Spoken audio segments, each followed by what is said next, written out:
They didn't pick him because he was ready. They picked him because no one would miss him. The briefing room smelled like burnt circuitry and recycled air, the overhead lights flickering just enough to make everything feel unstable as Lucas Hale stood at the back, hands clasped behind his spine, trying to look smaller than he already felt. The commander didn't even glance at him when the assignment was read aloud. Just a cold line in a colder voice. Expendable unit. Escort the alien asset across Sector 9. Terminate if necessary. Lucas nodded because that's what he did, because arguing required a kind of importance he didn't have. His boots echoed against the metal corridor as he walked toward the docking bay.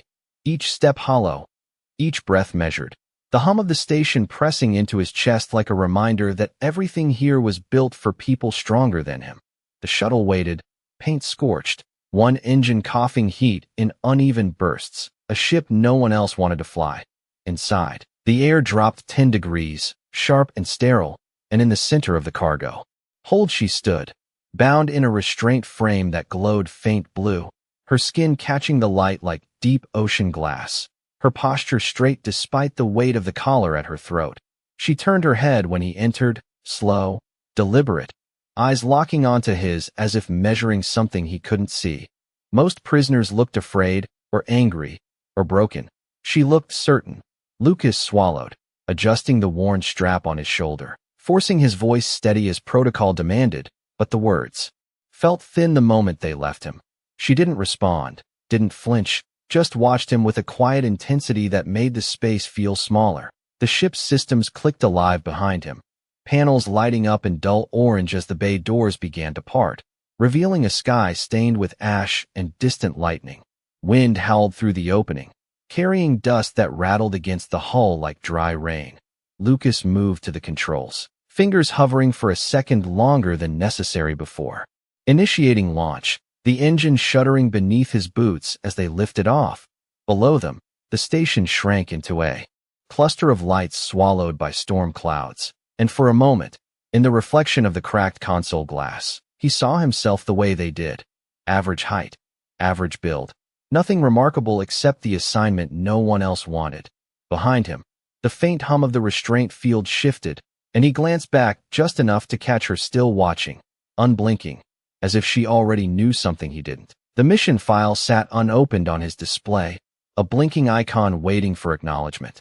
But Lucas ignored it, guiding the unstable shuttle into the dark horizon instead, unaware that the truth of who she was, and what they expected him to do, would make this the last simple moment he had before everything changed. The storm did not move like weather.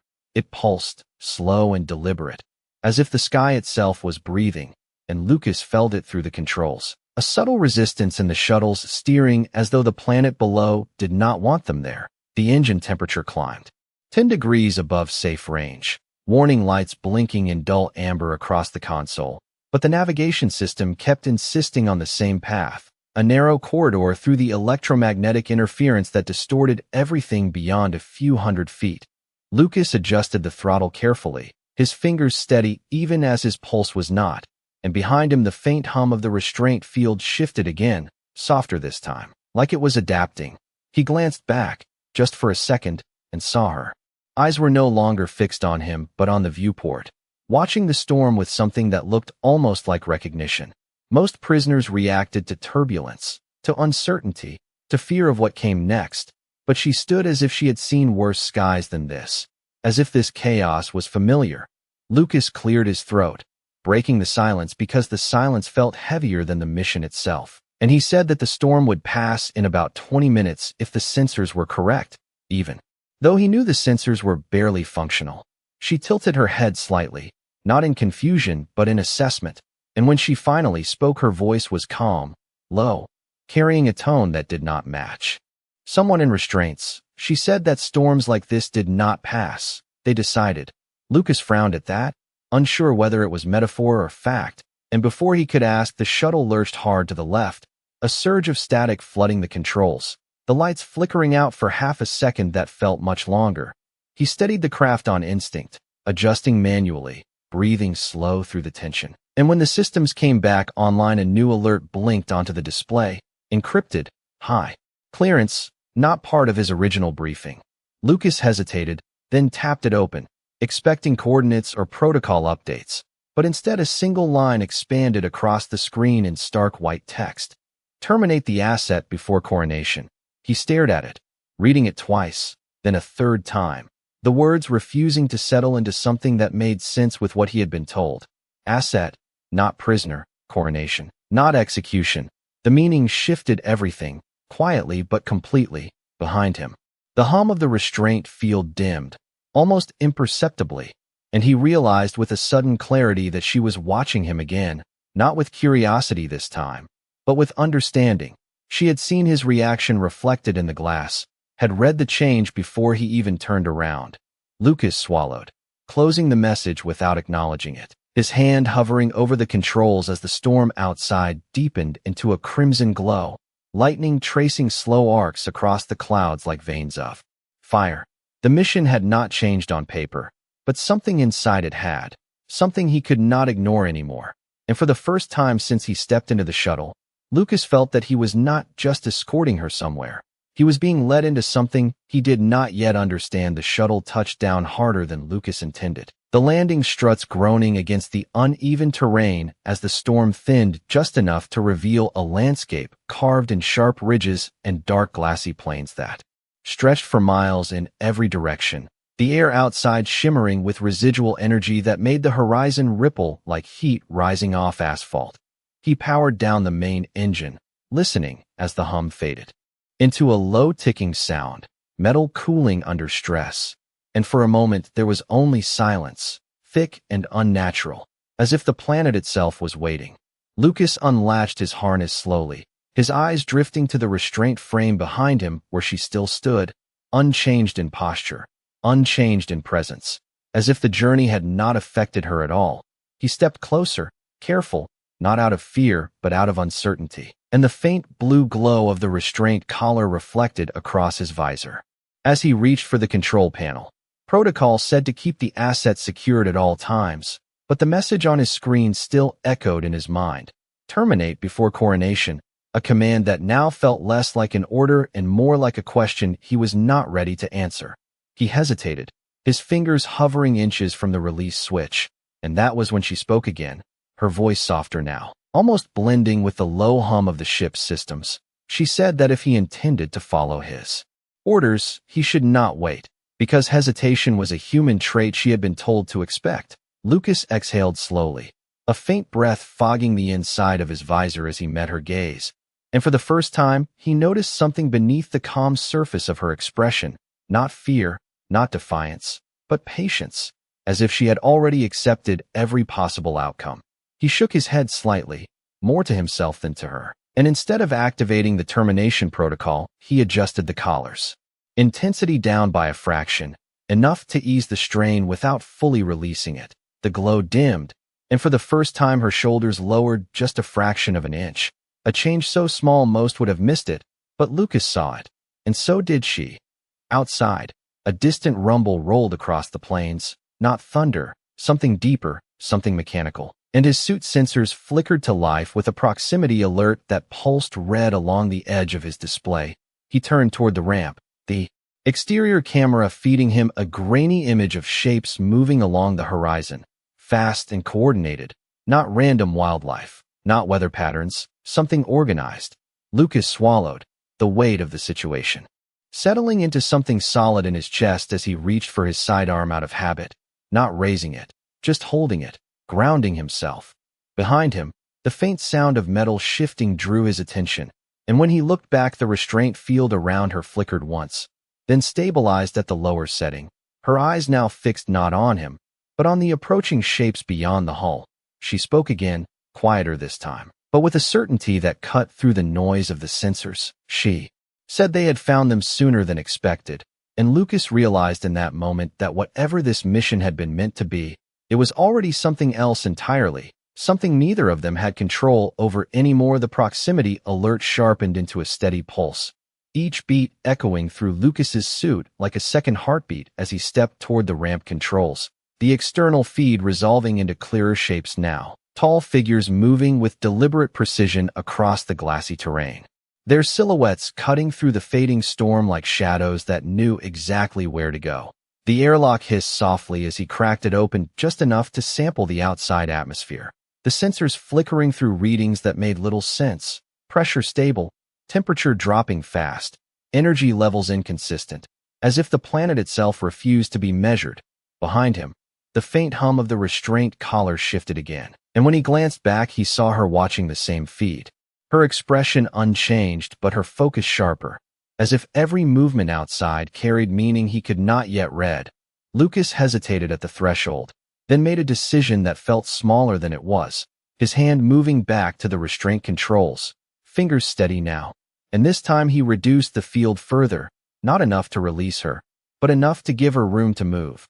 The glow dimmed to a thin outline, and she inhaled slowly, a controlled breath that seemed to settle something deep within her, her posture adjusting not in relief but in readiness. The ship creaked softly as wind pushed against the hull, and for a moment neither of them spoke, the silence filled only by the distant, rhythmic sound of the approaching figures. Lucas finally broke it, his voice low, asking who they were, not as a demand but as a request, and she turned her gaze from the viewport to him, studying his face as if weighing whether the answer mattered. When she spoke, her words were simple, almost quiet. She said they were not here for him, they were here for her, and that if he followed his orders he would not need to understand anything beyond that.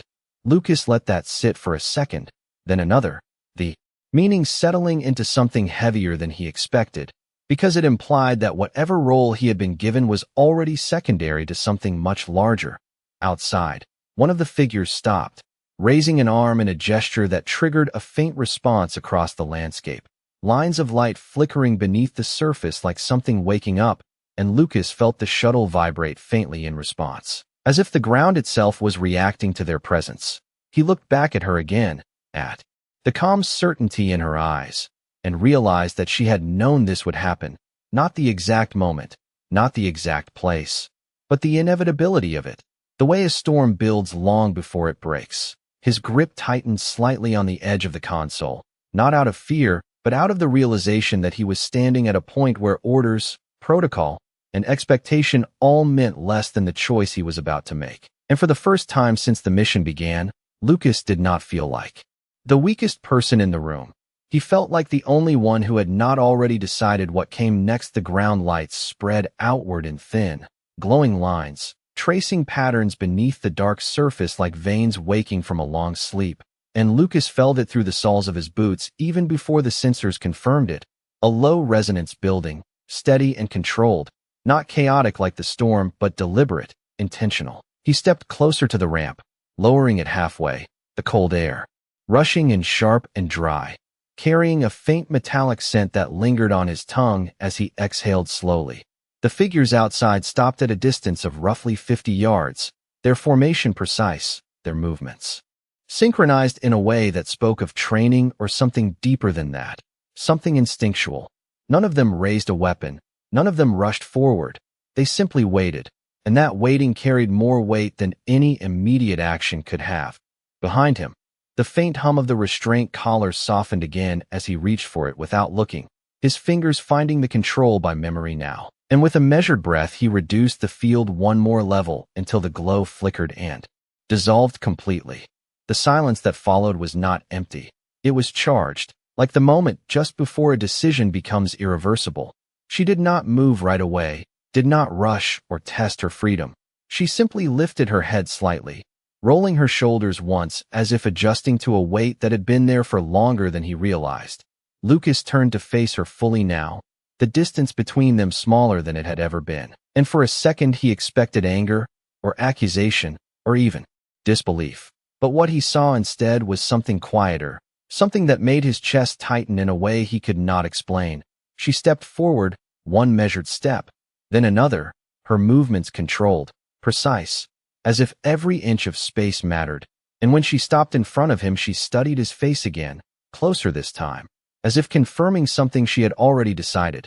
Outside, the nearest figure lowered its arm, and the lines of light beneath the ground brightened in response, forming a circular pattern that expanded outward, framing the shuttle in a soft, pulsing glow.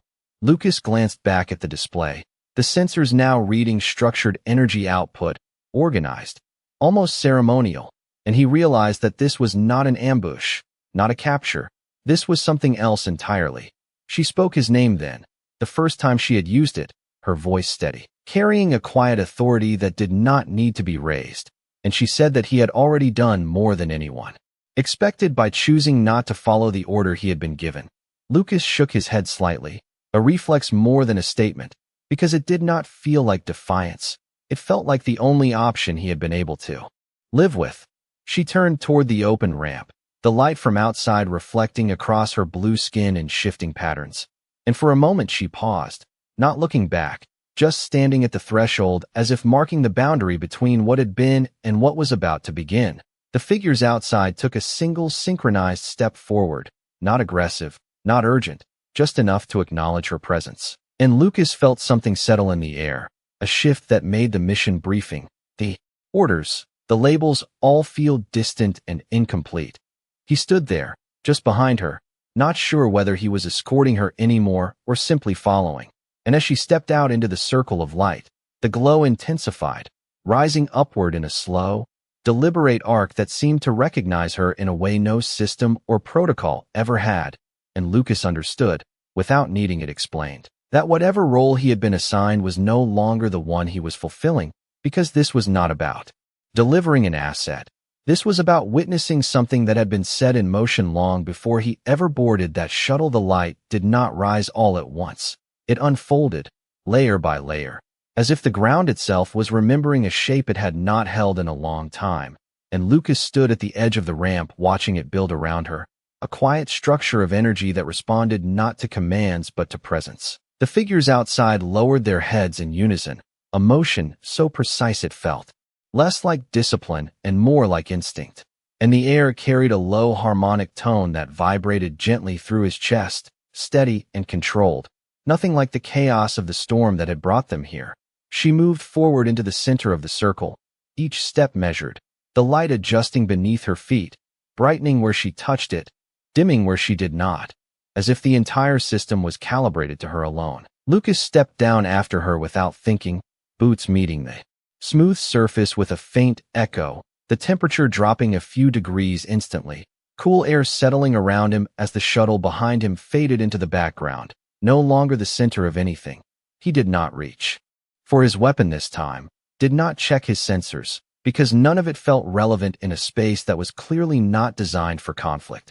She stopped at the center, the light gathering upward now, forming a narrow column that extended just above her head, and for a moment everything else seemed to hold its breath. Lucas watched her profile, the calm in her expression unchanged, but there was something else there now, something deeper, something that looked less like patience and more like acceptance. The nearest of the figures stepped forward, slow, deliberate, carrying an object that caught the light in a way that made it difficult to focus on, its edges shifting, its surface reflecting more than it should, and Lucas realized it was not meant to be understood by him, only witnessed. The figure stopped a few feet away, lowering the object into the field of light, and the moment it crossed the boundary the entire structure reacted, the glow intensifying, the harmonic tone rising, just enough to be felt rather than heard. She lifted her hand, not reaching for it, just acknowledging it, and the object responded, hovering slightly, aligning itself with the column of light as if drawn into place by something unseen. Lucas felt his breath slow without realizing it, his body adjusting to the rhythm of the space around him, and for the first time since the mission began, he understood that this moment was not about choice anymore. It was about consequence. Behind him, his suit flickered with a delayed transmission signal, a faint attempt from the command network to reconnect, to reassert control, but the signal collapsed almost immediately, swallowed by the same interference that shaped this place. He did not turn to look, did not acknowledge it, because whatever authority had sent him here did not exist in this moment, not in any way that mattered. The light rose higher, wrapping around her in a slow spiral, and Lucas realized that what he had been told to prevent was not a ceremony. It was a transition, something that could not be interrupted once it had begun. She glanced back at him then, just once, her eyes meeting his with a quiet clarity that needed no explanation. And in that brief connection he understood what she had seen in him from the beginning. Not strength, not skill, but the ability to hesitate when it mattered, to choose when it was easier not to. And as the light closed around her and the object settled in a place above her, Lucas stood still, not as a soldier, not as an escort, but as the only human who had been allowed to see what happened when power was not taken, but recognized the light tightened, not in force but in focus, narrowing into a precise shape that hovered just above her head, and the object within it settled with a quiet certainty that felt older than the storm, older than the shuttle, older than the mission itself. Lucas felt the air shift again, a subtle pressure change that made his ears ring softly, and then the tone in the air dropped into a deeper register, steady and resonant, like a signal that had finally found its frequency. The figures around the circle lowered themselves further, not kneeling, not bowing, but aligning their posture in a way that made the space feel ordered, complete, as if every movement was part of something already written. She did not move for a moment, standing still within the column, her silhouette outlined in pale blue and gold, and then she inhaled slowly, the first visible change in her composure since he had met her, not uncertainty, not hesitation, but a transition from stillness into something else. Lucas watched the shift happen in real time. Subtle but undeniable, the way her shoulders settled, the way her gaze lifted, not higher but farther, as if she was seeing beyond the immediate space, beyond him, beyond everything he could perceive. The object above her responded, lowering by an inch, then another, until it hovered just at the edge of contact, and when it finally aligned, the light around it did not flare, it softened, becoming clearer, more defined, like a lens snapping into focus. The harmonic tone stabilized, no longer rising or falling, just present, constant, filling the space without overwhelming it.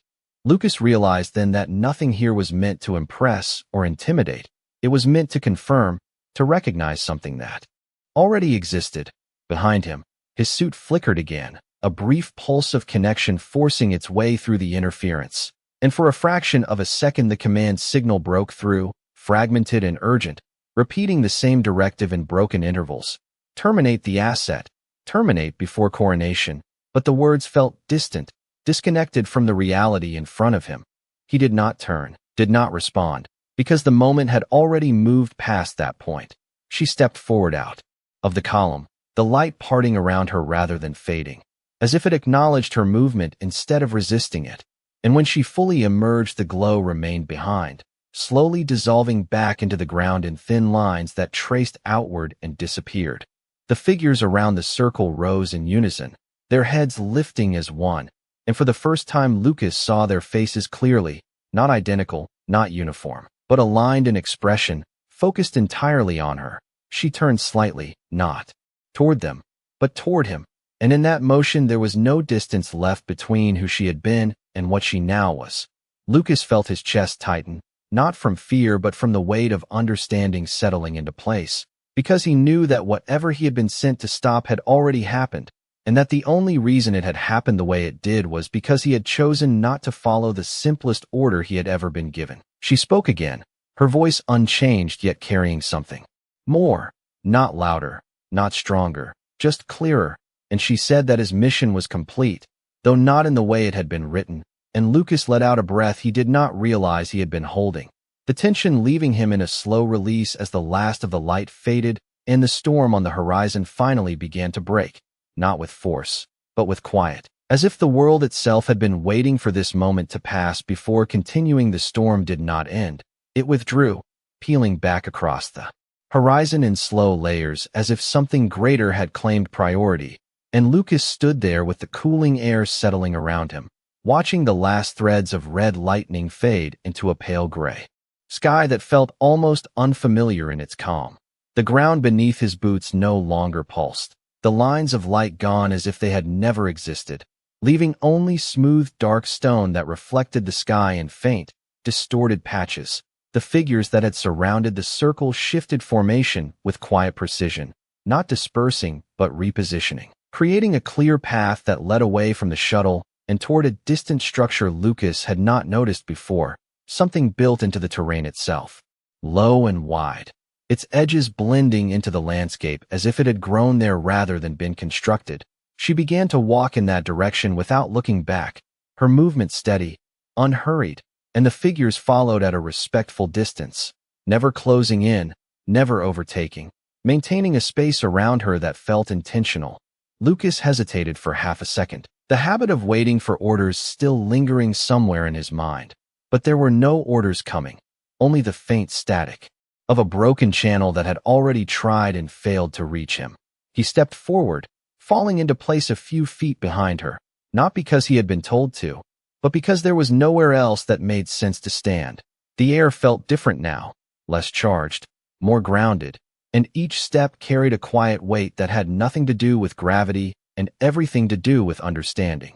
After a few yards, she slowed slightly, just enough for him to draw even with her, and without turning.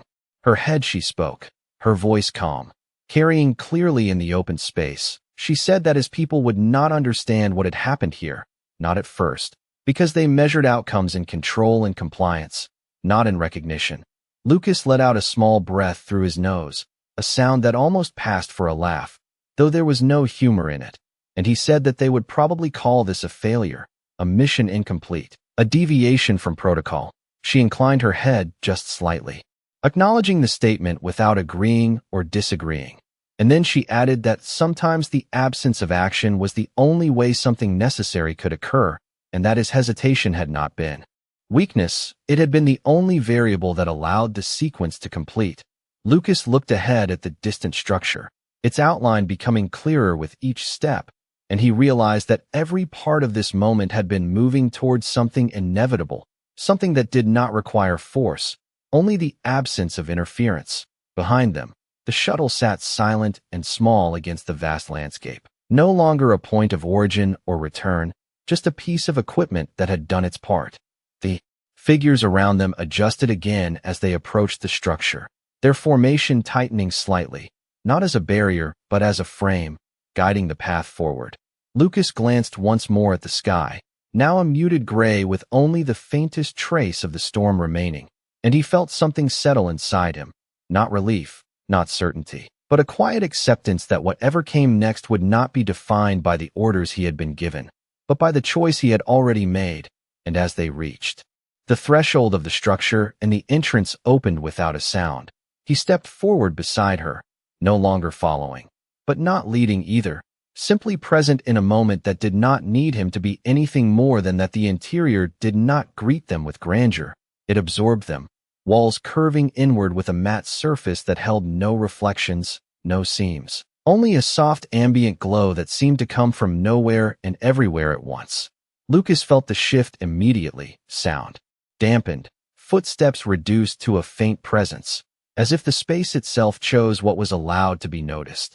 The figures that had followed them stopped at the threshold without instruction, holding position as the entrance sealed behind them with a quiet, final tone, leaving only Lucas and her moving deeper into the structure. The corridor widened gradually, opening into a chamber that felt less like a room and more like a focal point. The air still, the temperature steady, everything balanced, in a way that made time feel slower, more deliberate. At the center stood a raised platform, not elevated by steps, but by a subtle gradient in the floor, a place that did not demand attention yet held it completely. She walked toward it without hesitation, her pace unchanged, her presence filling the space in a way Lucas could not define but could not ignore. He stopped a few feet back, not out of instruction but instinct, understanding without being told that this was not a place he was meant to stand within, only to witness from the edge. She stepped onto the platform, and for a moment nothing happened, no light, no sound, just stillness, and then the glow returned, softer than before, outlining her form in a faint halo that did not expand but deepened, like a color becoming more true. Lucas watched as her posture shifted once more, not physically but in presence, the final alignment of something that had been in motion since before he met her, and in that moment he realized that what he had thought was a ceremony was only a threshold. This was the point where it became real. Behind him, his suit pulsed again with a delayed transmission, stronger this time, forcing its way through the interference with urgency, fragments of voices, commands layered over each other, asking for confirmation, for status, for compliance. But the words broke apart before they could form anything complete, and Lucas did not turn, did not respond, because there was nothing he could say that would translate what he was seeing. She turned toward him then, fully, her gaze steady, no longer measuring, no longer questioning, simply acknowledging. And in that look, there was no distance left. Between them, no difference in role or purpose, only recognition. She spoke his name once more, clear and even, and said that he would be remembered, not for what he was sent to do, but for what he chose not to do, and that in a system built on force, his restraint had become the deciding factor.